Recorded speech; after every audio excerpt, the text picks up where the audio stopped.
So let me move this over here and then, all right, hopefully that'll work.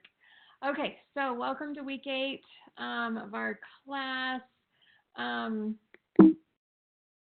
We are just getting into some, exciting times, right? Because we just finished up UEA break, and hopefully everybody had an amazing break. I did. Brandon sort of did. But hopefully the rest of you had a great time. And any scary plans for the week? There's Halloween coming up, so I would imagine there's quite a bit of Halloween celebrations going on, and possibly Dia de los Muertos. I just came back from Mexico, so there's a lot of preparations happening for Dia de los Muertos. So hence the PowerPoint deck this time. I found this quote because as I was looking through what the assignments were for this particular week on looking at data is something that I have had to really work at. It's kind of like some people are really great at Excel and some people aren't. I was at first one of those people that was not great at Excel. And since I knew that, I really wanted to work at it and get better at it. And then I taught a class on Excel, and then now I'm like, oh, I love Excel. It's the best thing ever. So I came up with this quote just knowing that from the perspective of data. Don't wish it was easier, wish you were better. Don't wish for less problems, wish for more skills. Don't wish for less challenges, wish for more wisdom. So that's kind of where I'm coming from with data, is I don't think I'm really great at it. And so instead of wishing that it would just go away, I really am wishing to learn more and to get better skills and to do a better job of looking at data and really analyzing it. So I really found our readings and the information that we're going to do this week really helpful as I go through that.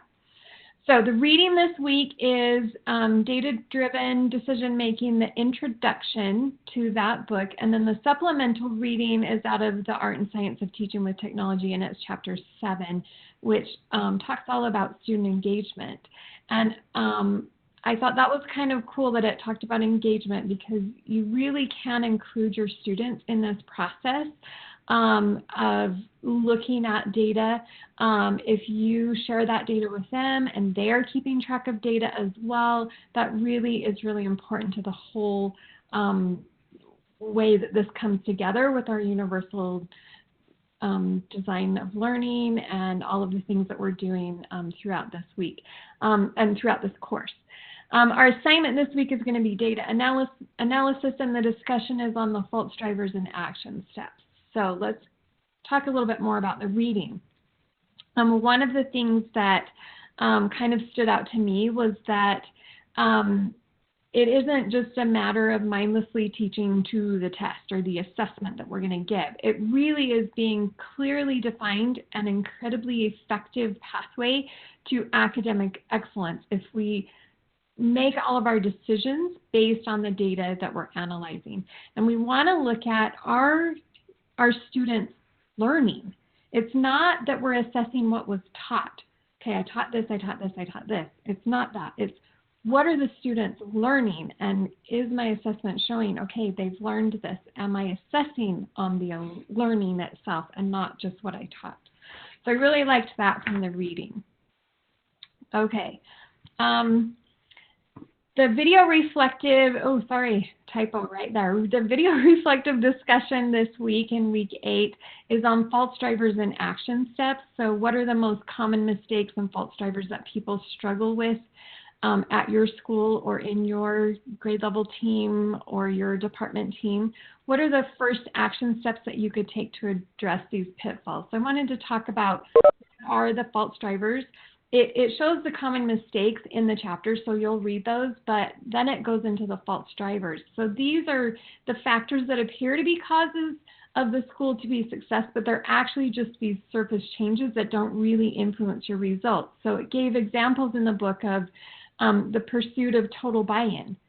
So really, rather than trying to make sure everybody has bought into your program, you really want to look at the results of that program. And if your results are showing that success, then the faith in the program comes. Then your buy-in, your total buy-in will come.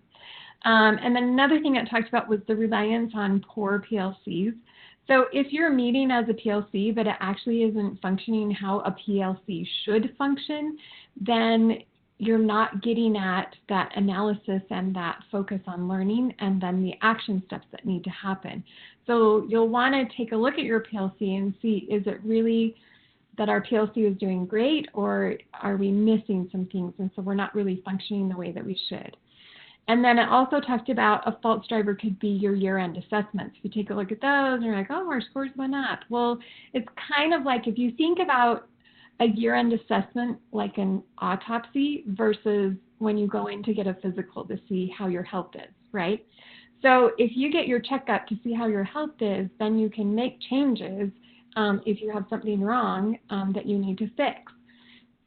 But if you're there at your autopsy, the final assessment, there's no coming back from that. So that's how they look at that. So don't think of year-end assessments as your action, okay? That's really kind of like your autopsy. So I just wanted to point that out. I thought that was interesting in the chapter from our reading, and that will help with your video reflection this week. Okay, and then the assignment is to actually do a data analysis. So you're going to write up no more than 2 pages. So please keep this short. It doesn't have to be something really long, but no more than 2 pages. Use this activity to take a closer look at data-driven instruction and determine how that fits into the planning and instructional design process that we've been talking about all the way up to now. And then describe how this instructional design process has informed your participation and activity in your professional learning community with your grade level team or your department team or whoever that you meet with and work with. And then how are you going to use that data from your PLC to make decisions regarding your future instructional design in your classroom? It really is about how your data informs your instruction. Just as a little side note on this, I was working with a PLC group. They were doing common formative assessments, and the first time they did it, they came together and they realized that they scored differently. Each of them scored their common formative assessment differently than each other. So then they talked about it and they wrote a new one for the next week for their students and gave it, came back and realized they still didn't score it the same. So they talked about it again. It was like third time was the charm. But that's what it means to be working in your PLC. So the third time they finally realized, okay, we've written this. We know that it really is assessing what the learning is, and we score it the same so that it really becomes a common formative assessment. And then we can really analyze this data and see where we're at and know what we need to do next. So just kind of a little side note when you think about working with your PLC for this assignment. Okay, and then I just put this other quote in here, even the darkest night will end and the sun will rise. It just seemed kind of, Halloween-y. It worked with what my whole theme was. And just keep going. We realize, this is a really busy, hard time of year, but the sun's going to rise. Just keep going. You'll do great. So if you have any questions, go ahead and unmute your mic or type into the chat or email or text or call us. Here's our information so that you can do that again. Hopefully you all have that. But if there is any, just let me know. And Brandon, maybe let me know if you're watching the chat, if anybody has any questions about what you're going to do this week. Or anything with the whole course thus far.